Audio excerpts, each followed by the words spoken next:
שלום לכולם, ברוכים הבאים.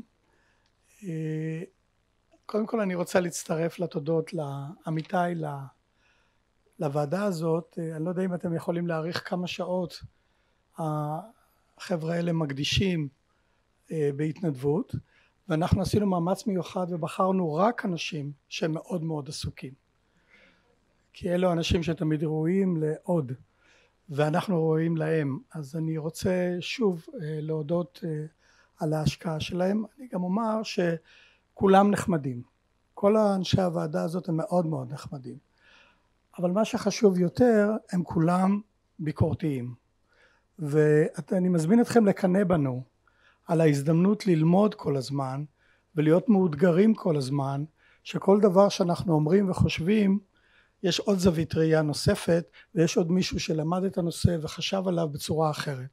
ואני מזמין אתכם ביום העיון הזה לאמץ את הגישה הביקורתית הזאת, כי אנחנו לא כאן כדי לספר לכם מה למדנו, אלא אנחנו בתהליך ואנחנו לומדים ולמדים כל הזמן, ולכן זה נכון יהיה לחשוב על מה שאנחנו אומרים ולשאול את עצמכם מה מבוסס יותר ומה מבוסס פחות, ומה אפשר ללמוד ממה שנעשה עד עכשיו ולאן כדאי ללכת. וטלי, אחד הדברים החשובים שהיא עושה, היא מקבלת מסרים מהציבור באמצעים שונים, וכל מי שבעקבות יום העיון הזה רוצה לתקן אותנו, להוסיף, לתרום, אנחנו תמיד שמחים לקבל את זה ולחשוב על זה בצורה היסודית והמעמיקה ביותר. בהמשך לאמירה הזאת אני צריך שקף נוסף. בהמשך לאמירה הזאת שהתהליך הוא תהליך של למידה וביקורת, אני רוצה להפנות את תשומת לבכם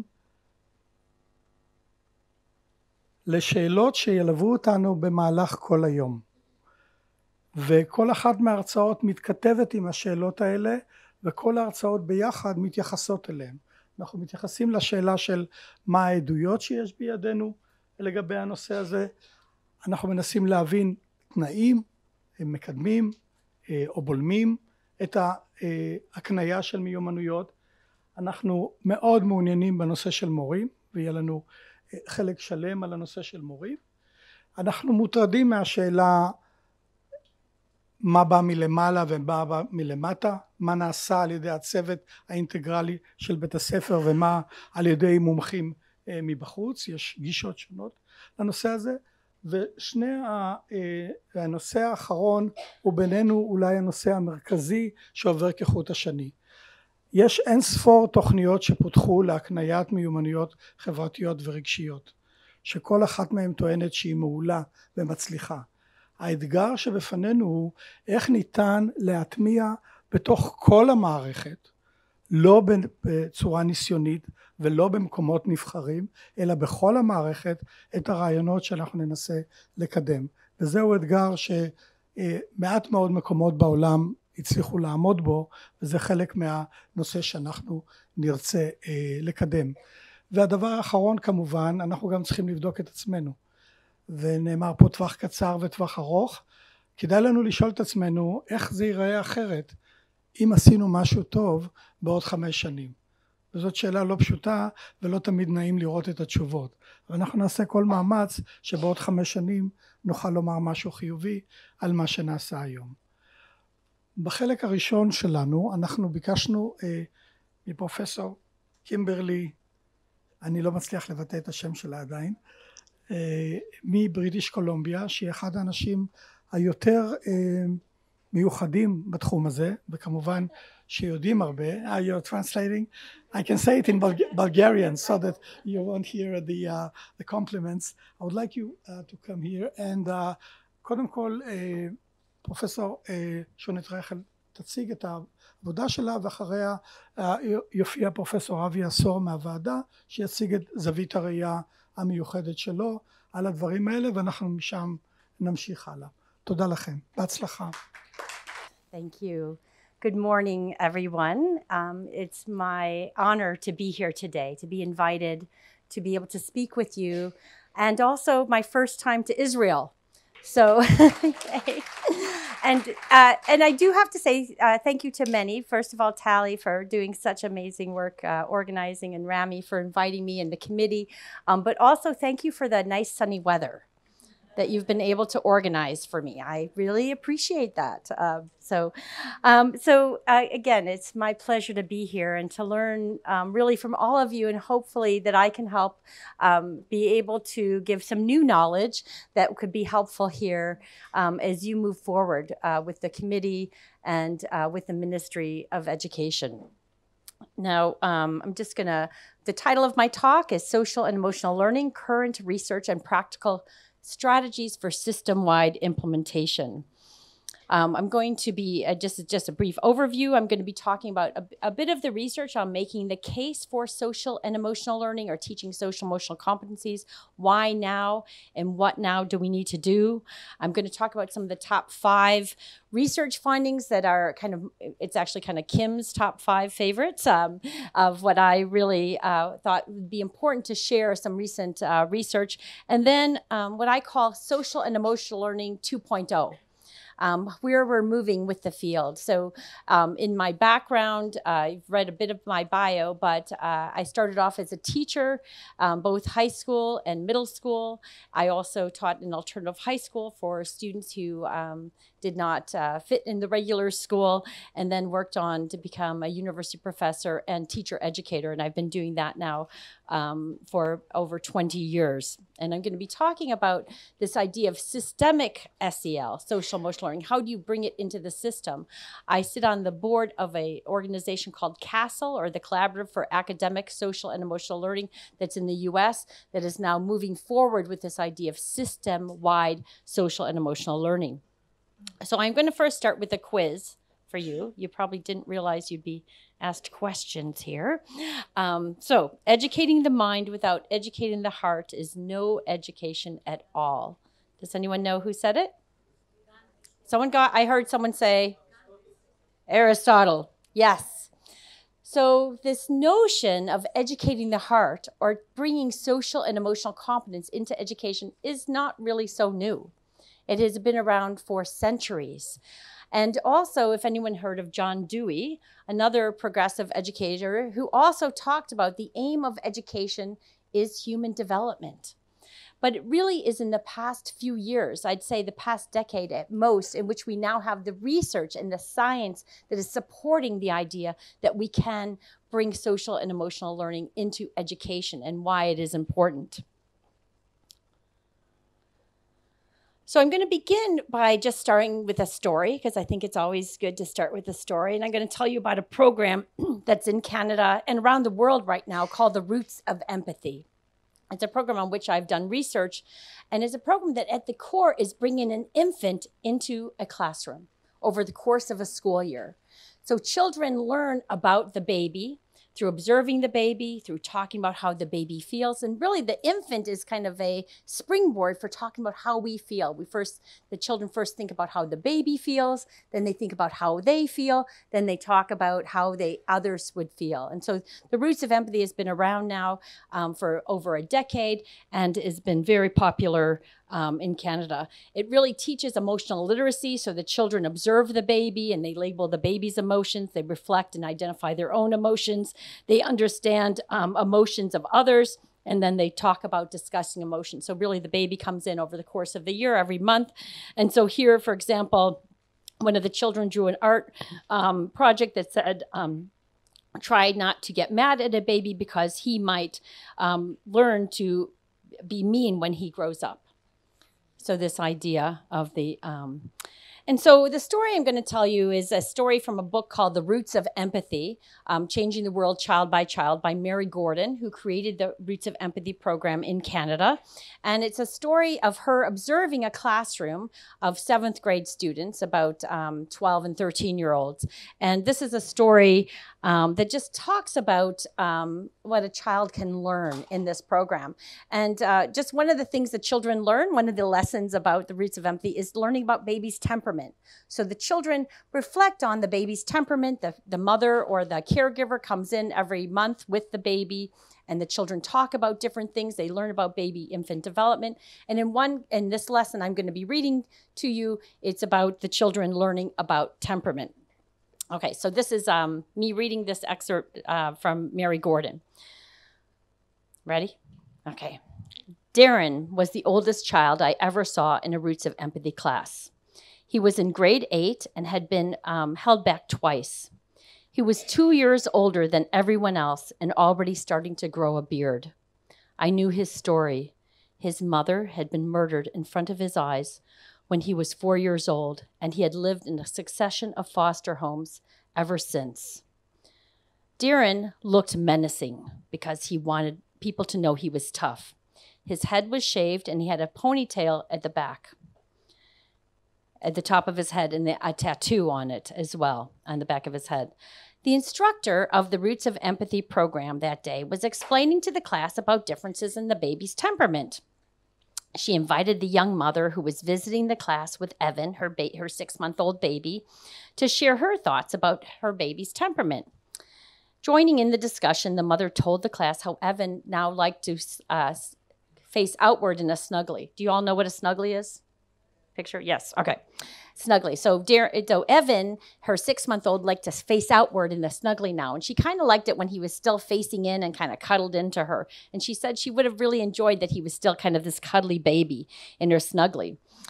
As the class ended, the mother asked if anyone wanted to try on the snuggly to see what it was like. And it was green and trimmed with pink brocade. To everyone's surprise, Darren, he volunteered to put on the snuggly. And as the other students scrambled on to get ready for lunch, he strapped it on. Then he asked if he could put baby Evan in it. The mother was a bit apprehensive, but she handed him the baby, and the baby, with the baby facing, Evan facing right into his chest. And as that baby was put in the snuggly, he snuggled right into Darren. After a few minutes, Darren walked over into a quiet corner and rocked back and forth with the baby in his arms for several minutes. Finally, he came back to where the mother and the Roots of Empathy instructor were waiting, and he asked, "If nobody has ever loved you, do you think you still could be a good father?" So that story represents what can happen when you have the discussion of emotions in the classroom, the discussions about how we feel and why we feel, and how if those conversations don't happen, what can happen to children. And so the question now is does the Roots of Empathy program work? What does the research say? So we've done a number of studies since the 2005 to look at the effectiveness of the Roots of Empathy program. Does, in fact, Roots of Empathy make more pro-social behavior, make children kinder and more caring?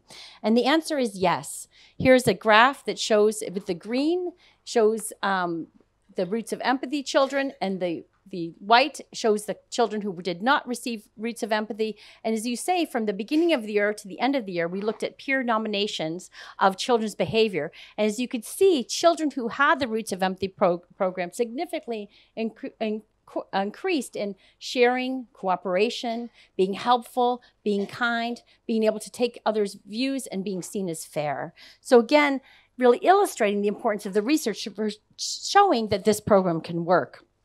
And what I love is drawing from a quotation by Irvin Staub, who talks about things like this Roots of Empathy program, bringing in how do you create caring. And what he said, to create a nonviolent, caring world, to create goodness, it is essential to extend the boundaries of us, inclusive caring, the extension of caring to the other, ideally to all human beings, develops through words and images that humanizes all people.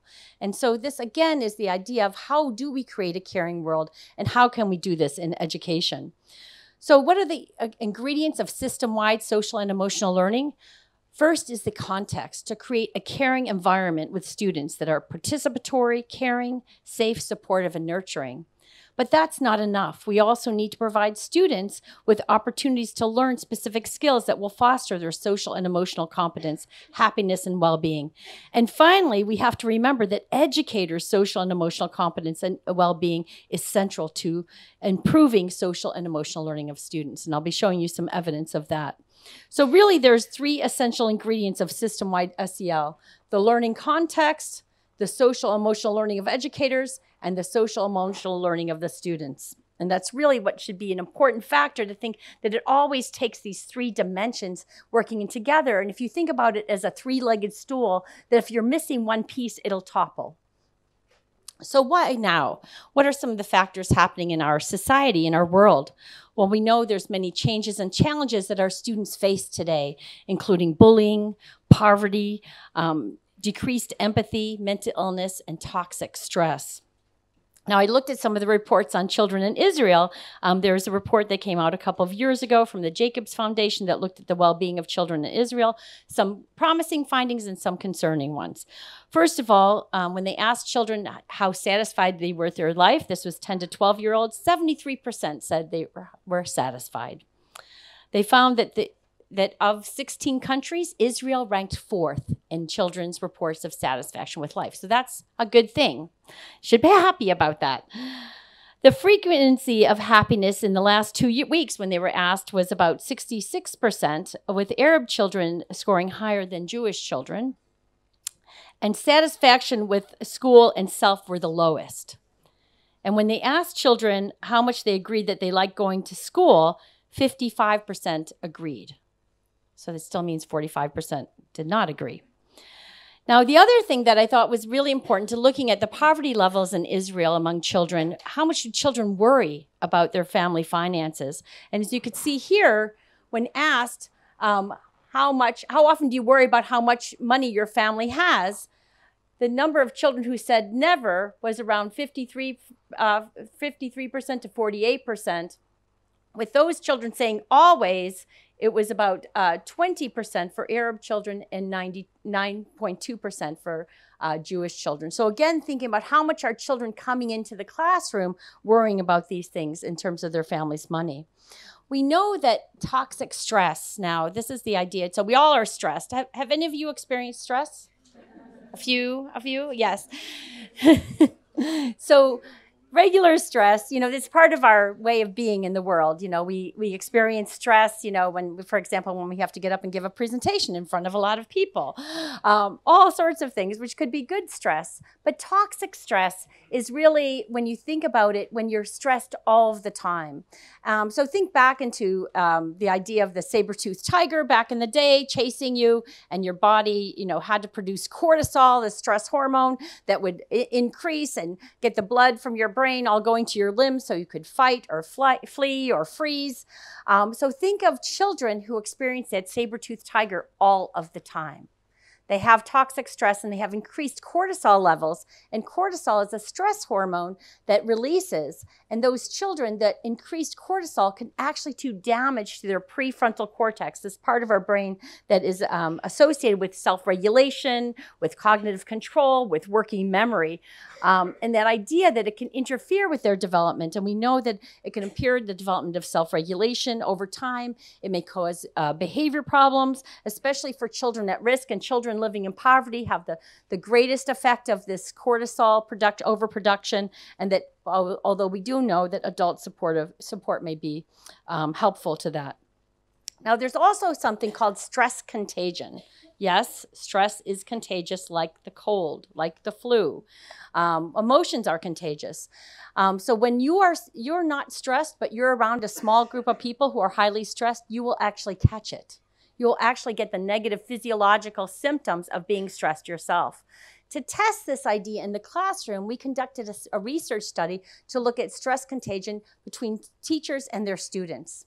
So to the teachers, we went to about 18 classrooms. We asked teachers to complete a measure of how stressed they were and of their teacher burnout.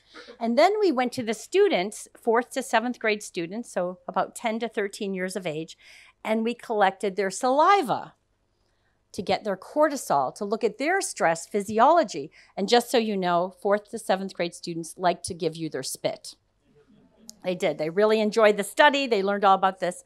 But what we found was fascinating. Those classrooms in which the teachers reported the highest levels of stress and burnout had the students who had the highest levels of cortisol. Now, we don't know which direction it was. Was it the teachers came into the classroom and they were more stressed and the students were catching it?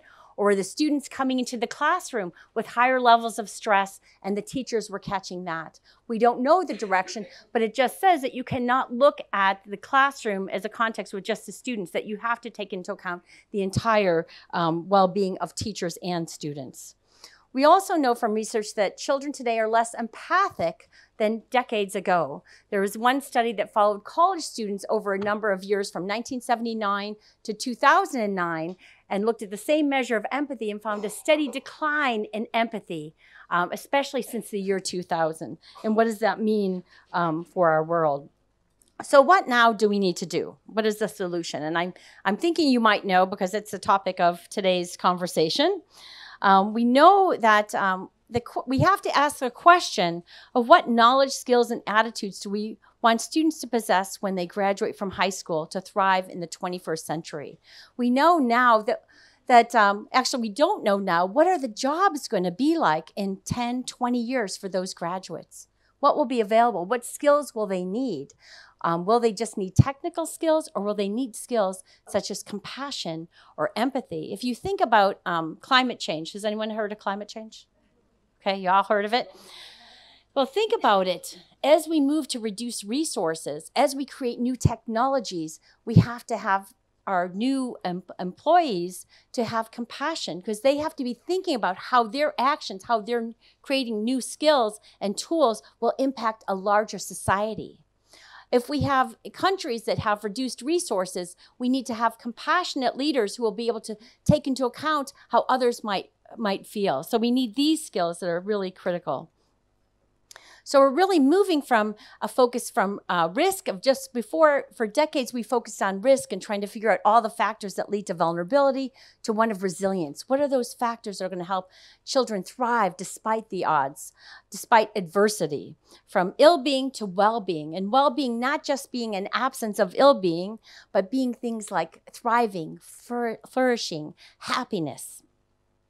So we're really moving away from a point where intervention, where we wait till students are struggling and we throw out the life preserver and pull them back in, to really one of prevention, giving them the life preserver, the life jacket with the tools to stay afloat when they encounter those difficult waters ahead of them.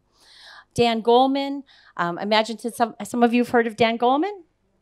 He wrote the book Emotional Intelligence in 1995 that really sparked the entire field of social emotional learning. And it really was Dan who really made the case that your IQ really accounts for a very small percentage, 10 to 15% of job success and other outcomes, that it's these other skills. So we know social and emotional learning is a growing movement. It's happening around the world. CASEL, as I mentioned before, the Collaborative for Academic, Social, and Emotional Learning, has been what my friend Mark Greenberg says is the mothership of SEL. It really has been the place where we sparked so much work on that. And this is the model that CASEL has, I imagine is familiar with some of you, where CASEL identified these 5 dimensions of social and emotional skills: self-awareness, social awareness, self-management, relationship skills, and responsible decision-making. Those were all the skills that seem to be critical and what the research has really examined. But if you see here in this new model, it really talks about that this has to be embedded with curriculum and instruction, school-wide practices and policies, and family and community partnerships. Now, I've been using the term recently, social and emotional fitness, as a way to talk about this, because if you think about physical fitness, do any of you know that physical fitness is good for your health? I imagine you know that. So think about it. There was a time in the science we didn't have that work. We didn't know from science that physical fitness was important. It really was recently where we know.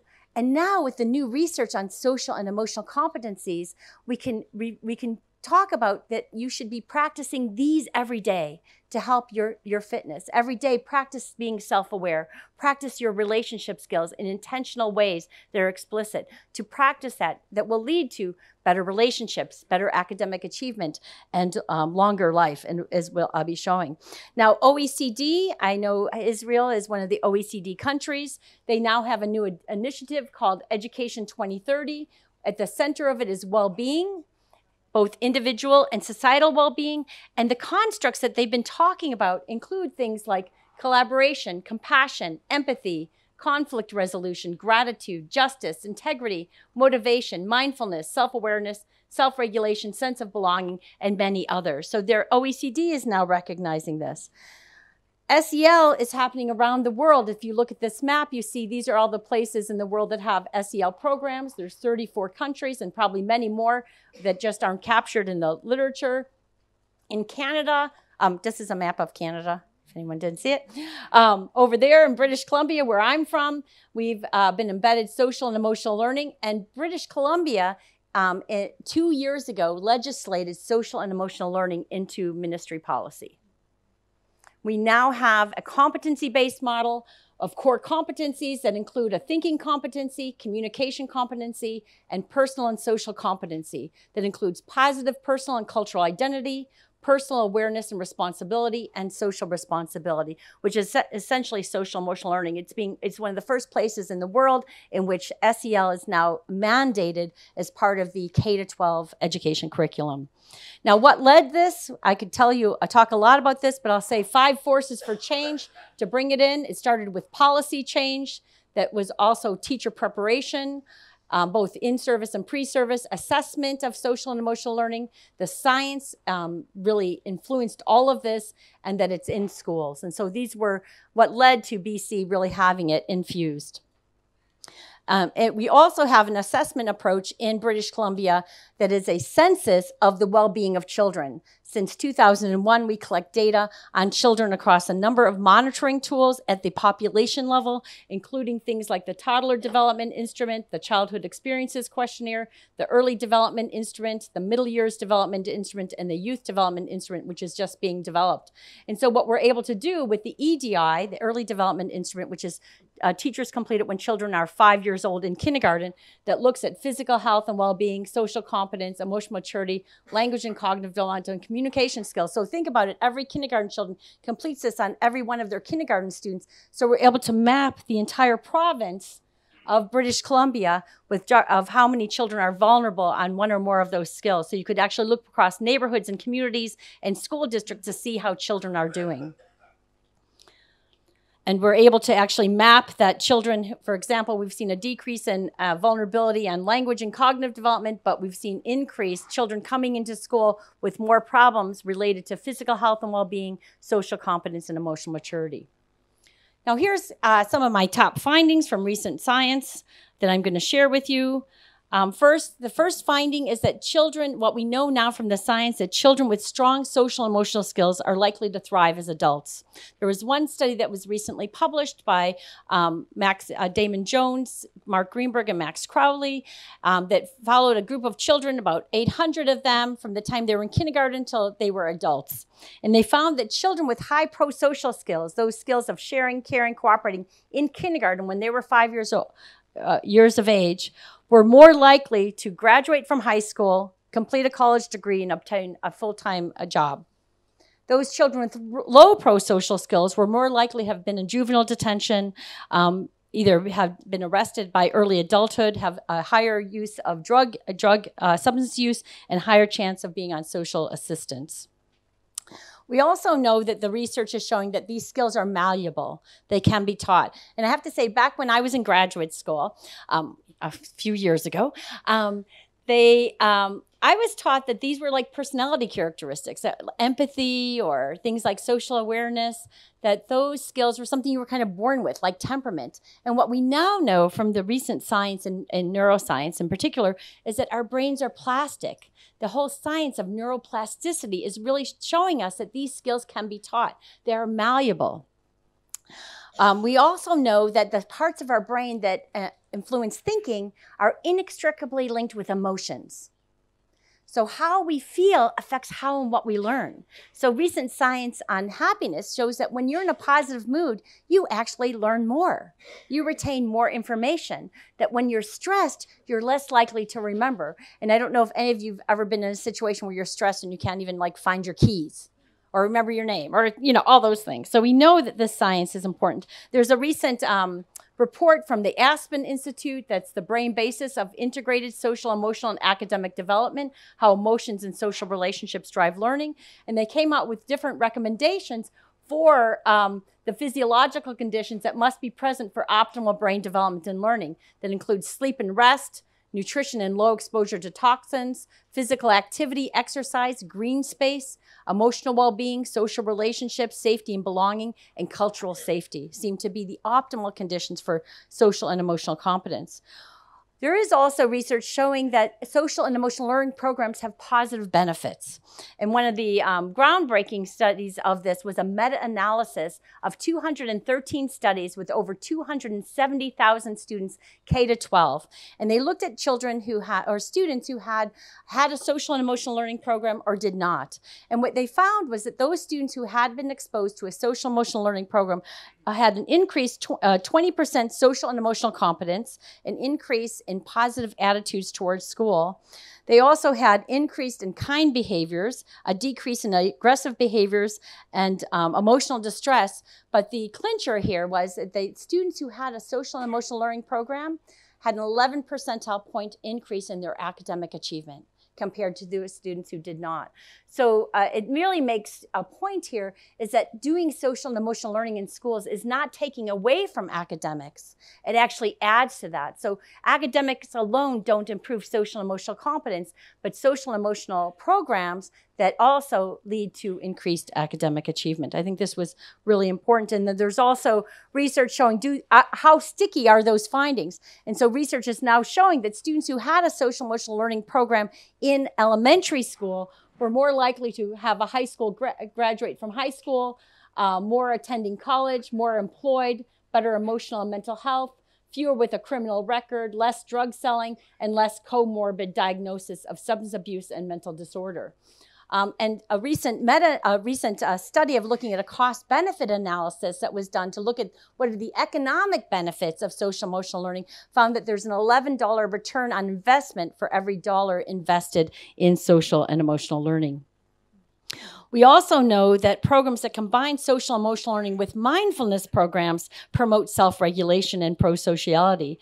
I've done some research on a program called Mind Up that is a social and emotional learning program for children from pre-K to 8th grade. It embeds social and emotional learning with mindfulness activities or mindful awareness. It has a number of different factors here that looked at from learning about the brain, different types of mindful activities, focusing on self-management, but also doing perspective taking, optimism, savoring happy experiences, to acting with gratitude, performing acts of kindness and mindful actions in our community. The children, this is just a poster. What's so interesting about this study and of this program is that the children first begin by learning about their brain. Even the 4-year-olds are learning about their amygdala and their prefrontal cortex and their hippocampus.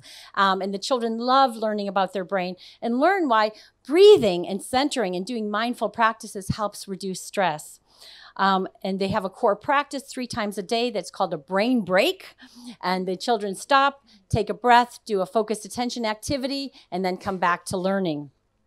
We have published research on this that has looked at the benefits of the Mind Up program and have found a specifically increased in something called executive functions or cognitive control. And here's a graph that just shows that it's from a executive function task called the flanker switch trials, reverse flanker, and hearts and flowers. And what we see is significant decrease in reaction time, which is better at post-test than for the kids who received the Mind Up program versus those who did not. So we have showing some benefits of that. And we also have found some other, just summarizing some of the findings, we found increased positive emotions, increased empathy and perspective taking, increased social and emotional competence, increased stress physiology measured via cortisol, increased kindness and caring for others, increased math grades, as well as decreased depressive symptoms.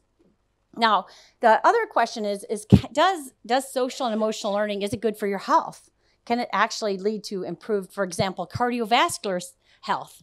So we tested this out in a study of adolescent volunteering, where we went to a school, inner city school, lower socioeconomic status, and we went to the adolescents who were 15 years old to say, will you help us learn about the physical health benefits of volunteering when you help others? And so the students said yes.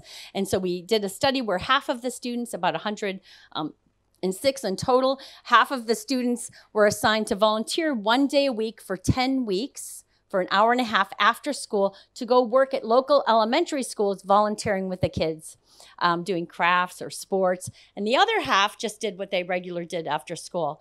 But to look at cardiovascular health, we actually had to collect their blood to look at cholesterol, IL-6, which is a hormone that looks at immune functioning, as well as body mass index.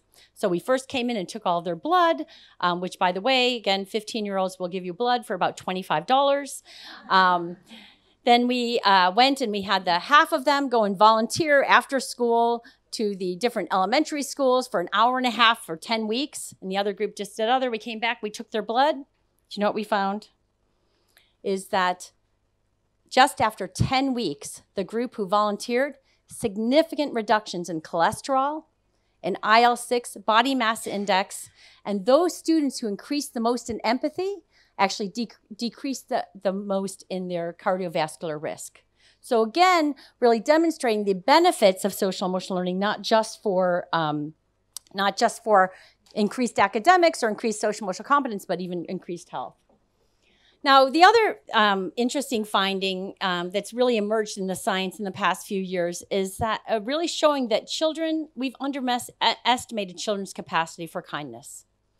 That we have actually been, that children are much more altruistic and kind than we gave them credit for. So really this idea that social emotional learning and altruism, how much do children help each other?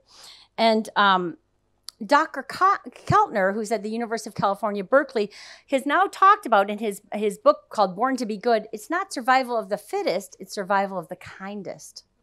And the research is now showing. So I'm going to show you a couple of videos that are really cute. So be prepared for cuteness overload here. Okay, so here's one. This is great.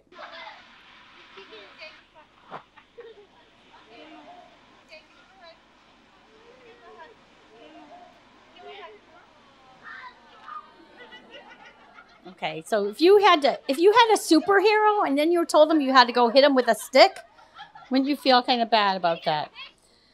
So some of the most groundbreaking work in this area has come from Felix Wernicke and Michael Tomasello at the Max Planck Institute for Evolutionary Psychology in Germany. They've done a series of studies looking at altruistic helping both in infants, toddlers, and in chimpanzees. I'm not going to show you the chimpanzee videos, just show you the toddler ones. But what they did is they set up these experiments to see if 18-month-old infants would help someone they don't know with no expectation of reward, given no kind of reward. So they set up the experiment with someone they didn't know, with their parent there. Well, let's see what happened. So, einmal hier, einmal. Oh. Oh. Oh yeah.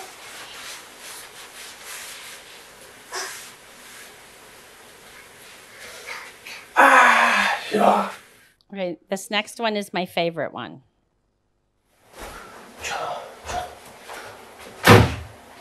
Oh.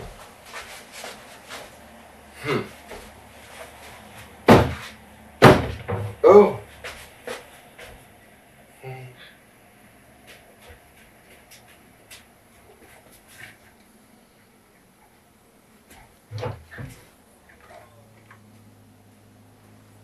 So. Okay, and if there was a thought bubble above that baby's head, it would have said, "You're the adult, couldn't you have figured it out?" Now think about it. The skills that that child had to have to be able to think about what that person, usually 18-month-olds, we think they're egocentric, self-centered, they don't really know, but that infant had to think about how that other person, what that other person needed, had to think about the steps to go and solve that problem. Now, what's interesting is they did the research trying to see if a reward, giving children an external reward actually increased or decreased. And they compared three groups. One group that got a toy when they helped, 18-month-olds, one group that got thank you very much, like a verbal praise, and one group that the person didn't say anything. Which group do you think stopped helping? The one that got the external reward. There's something about if it feels good to be helpful, if that's just of its own reward of being helpful, and that's the research on kindness is really showing the benefits of that, how that works. In there. So, so now another argument could be, that the adults, that it wasn't happening because the adults were not, somehow the adults were kind of supporting the child from doing it. So they wanted to see, like, how about if we set up the experiment where the adult's not even paying attention to what the child is doing, and in fact, if the child has something really distracting, will they still help? Let's see. In there. I'll put that one here. And then let's see, I've got this big one. For the big box, I guess. I'll put that here. And then here's a small one. I'll put that here. Put that away there. And then here's another, let's see, these are the same size. So as you can see, the research really shows that the infant still was able to be helpful. So this is important to think about with social emotional learning. If we go in thinking that children have no skills, to thinking about they have the capacity there, and we need to create the context to help those capacities emerge and surface. And how do we approach them, even how we approach young adolescents. So the last finding to share is to reach the students, care for the educators. That's really, I would say, one of the top emerging areas of social emotional learning right now is the adult social and emotional learning and competence. We know that teaching is one of the most stressful of all professions. This was done in the US, a Gallup poll. I'm really curious to see what it's like here in Israel. 46% of teachers reported daily stress during the school year. That was on par with nurses as the two most stressful, even above doctors in terms of stressful possessions. And in fact, I saw a recent statistic that said that the daily life of classrooms is like being in an emergency room every day. And think about the emotional toll on teachers. We know that there's burnout that happens with emotional exhaustion, depersonalization, lack of accomplishment. There's now this metaphor, how you've been on a plane. You see this? Really using that metaphor of put on the oxygen mask first and then put it on the children.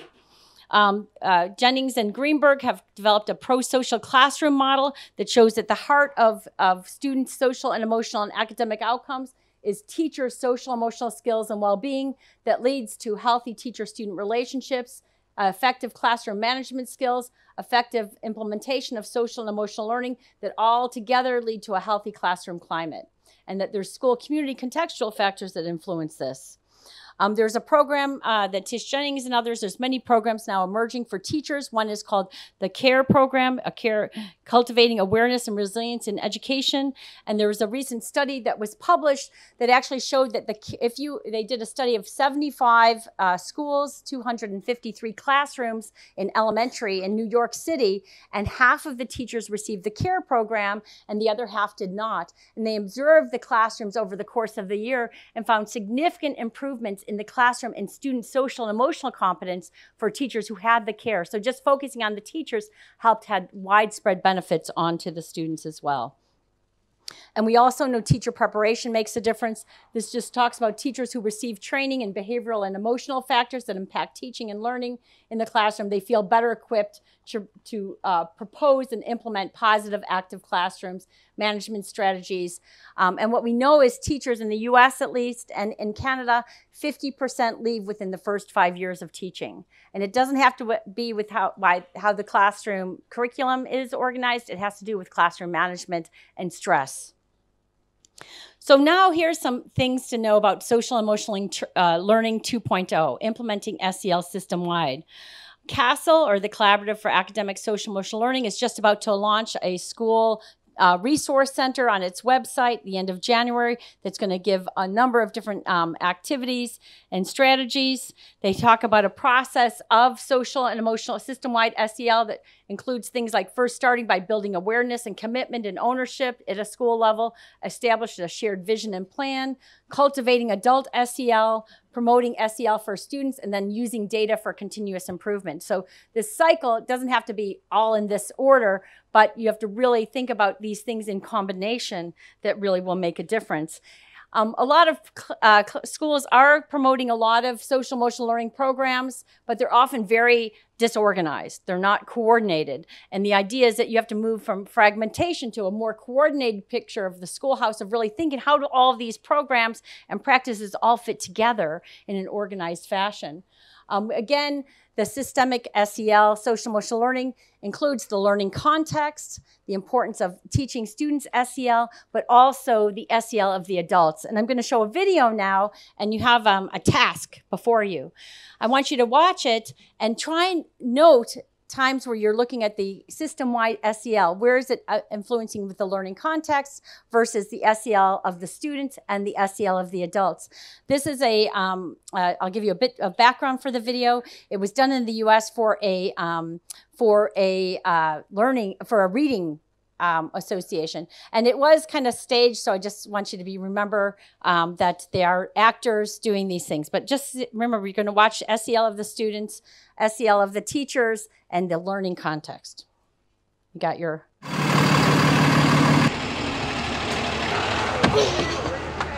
Hey, Mr. Q! Did you see that? Why would somebody do that? Please go into the classroom, no talking, quietly. Hey, Miss Merida, how you doing? We need you inside. How do you think that makes us feel? I forgot my number. What's your name? Jordan. What's your last name? Carter. All right. Go ahead. School is hard enough. Come on in, sit down quietly at your desks, and begin writing. This kind of stuff just makes it harder. I said quietly, please. Who's talking? Is it you, Sophie? Don't let it be you. Don't believe me? Sophie. Please just watch. I'm not up here for me, I'm up here for you. Pay attention, okay? Now somebody answer me. Somebody needs to answer me really fast. Every time we're ignored or yelled at or silenced, the teacher takes away what's possible. No horseplay, no running, and especially no talking. Moment by moment. Miss McGarity, your student's behavior yesterday in the lunchroom, it was terrible. Next time, silent lunch. Did you hear that? Stay in line and catch a bubble. I'm not playing. If this is education, we're in trouble. Bye, Miss McGarity. Frederick Douglass said, once you learn to read, you'll be forever free. The way it is now, 2 of the 3 of us will never be able to really read. It doesn't have to be this way. Hey, Jordan. How you doing? Good. Everyone we meet throughout our day can make a difference. I've been waiting for you to arrive. All the difference. Good, how are you? Great. Hi, Jordan. Bye, Jason. Good morning, Jordan. How are you? I'm doing well. Thanks for asking. How are you? Good. Go ahead and put your number in. Talk with us, not at us. That's okay. I'll look it up for you. Go ahead, sweeteart. Okay. All right. Have a Teach us what we need to know. That's how we get smarter. Well, good morning, Sophie, Janicia, and Jordan. And when you talk with us and teach us, give us bigger and bigger words. Now what I'd like you to do, children, is turn around and converse with your neighbor and discuss where the mother might have gone. Words that we can use to read and understand. She's prey for eagles, so she hunts at night. And that will take us places we can never reach without you. Remember, we're entering the learning zone. Now, how can we show our respect to the children and teachers who are working? We can walk quietly. Yes. Okay, kids, so what I'd like you to do is continue writing your narrative, documenting your emotions if you were the baby owl and your mother abandoned you in the nest. What can you do?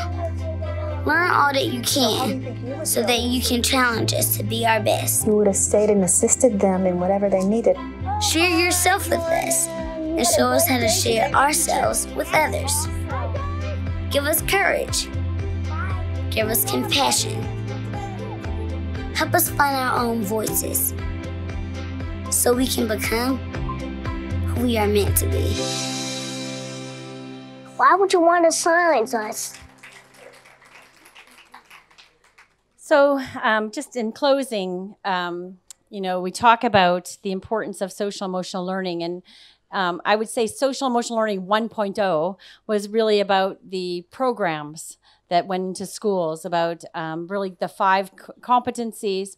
And as we move forward with social and emotional learning, we now know it has to be systemic. It has to be embedded into the very fabric of education and everything, including connectedness to adults and school climate. This is a paper I found that was how important this is. And I'm just going to talk about indicators of school-wide SEL, which, you know, Tally, you have translated this, you have this.